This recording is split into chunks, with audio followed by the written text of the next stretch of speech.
présenterais-tu Jouxx en quelques mots? Alors Jouxx, c'est très simple, c'est une application qui existe depuis 2016, qui a été primée par 20 prix d'innovation dans le monde et dont le concept est très simple. En fait, on va permettre aux gens de visiter plus de 400 destinations dans le monde, dans 64 pays, en courant, en marchant, à vélo ou en fauteuil roulant. On va guider les gens sur un parcours qui a été prédéfini par nos experts en tourisme et on commente tous les points d'intérêt par lesquels ils passent, et ça en 12 langues. Jouxx propose donc régulièrement de nouveaux projets mêlant sport et tourisme. Qu'est-ce qui, cette fois, t'a inspiré à lancer un itinéraire en voiture?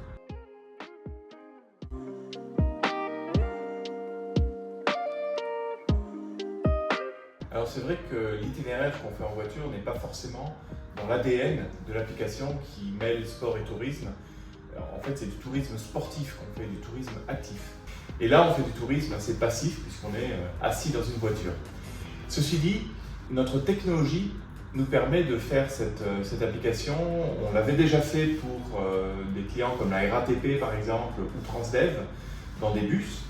Et on s'est dit qu'il y avait moyen de l'appliquer à la voiture parce que c'est des longs moments pendant lesquels on conduit, on a besoin de divertissement et c'est des moments pendant lesquels on va voir ces fameux panneaux marrons sur les bords d'autoroute qui vont vous dire cité médiévale. Et on s'est dit que ce n'était pas suffisant pour donner envie aux gens, d'une part, de s'arrêter dans cette fameuse cité médiévale. Ça ne donnait pas envie aux étrangers, qui représentent une grosse proportion de touristes et des utilisateurs de nos autoroutes, de s'arrêter puisqu'ils ne comprennent pas forcément le panneau qui n'est écrit qu'en français. Et donc on s'est dit qu'il y avait notre technologie allait pouvoir permettre deux choses. La première, c'est de donner cette envie de s'arrêter. Si on ne s'arrêtait pas, ça permettait tout simplement de se divertir, de se cultiver. Et puis, notre technologie nous permet aussi de proposer des parcours à destination. C'est-à-dire, une fois qu'on est sorti et qu'on arrive dans la cité médiévale, là, d'aller faire un parcours qui va aussi à pied, en vélo, pourquoi pas à cheval, en fauteuil roulant, qui va aussi nous diriger dans la cité médiévale et nous décrire en fait tous les points remarquables de la cité médiévale. Donc voilà, c'était un besoin personnel, ces panneaux marrons qui m'ont jamais vraiment attiré. C'était un besoin dont on a entendu parler auprès de nos clients. Ils ont dit, tiens, il y a quand même quelque chose à faire. Et puis je pense qu'il y a aussi, d'un point de vue affaires, avec les sociétés d'autoroutes, mais aussi avec les destinations qui ont envie de se promouvoir auprès des millions de touristes qui sont sur nos autoroutes tous les ans.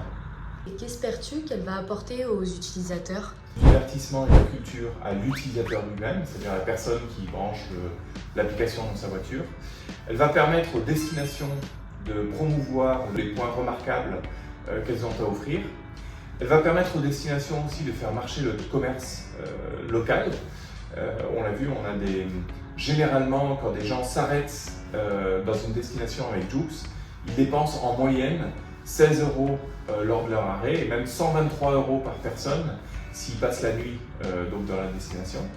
Et puis ça va permettre potentiellement aussi aux sociétés d'autoroutes, mais aussi aux constructeurs automobiles, à tous les gens impliqués dans l'écosystème du transport et de l'autoroute, de générer des revenus supplémentaires, du bien-être pour les utilisateurs. Et en dernier lieu, comment on fait pour profiter de ce service? C'est très simple, en fait, vous téléchargez l'application Jouxx du store Apple ou Google et vous allez rechercher donc le parcours. Et tout ce que vous avez à faire, c'est à lancer le parcours, cliquer sur le bouton Go. Vous aurez dans votre langue tout le divertissement qui va se mettre en place tout au long de votre trajet.